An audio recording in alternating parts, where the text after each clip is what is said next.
Yeah, during my childhood, I used to fear my mom most of the time. She used to ask me where I was, and she used to follow up me wherever I go. Then I don't used to fear my father. He was so obedient to me. Then sometimes when my mother used to beat me, I used to run to my father, and he used to protect me from her. So what happens is I was not disobedient. I was obedient to her. Then even in school, in the morning when I'm supposed to go to school, if she tells me to fetch water or to help her in the housework, I used to help her and leave from school.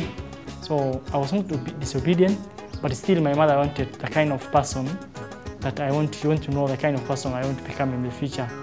She just wanted to model me into become a bright boy, and that's how she wanted until I became a teacher in the future. Now that I already have 2 kids, and I have known the difficulties of parenting, being a parent myself. So when I have grown up and I married and I have kids, it is now that I'm more obedient than before, because I have known the difficulties parents undergo and the love they have for their children as well.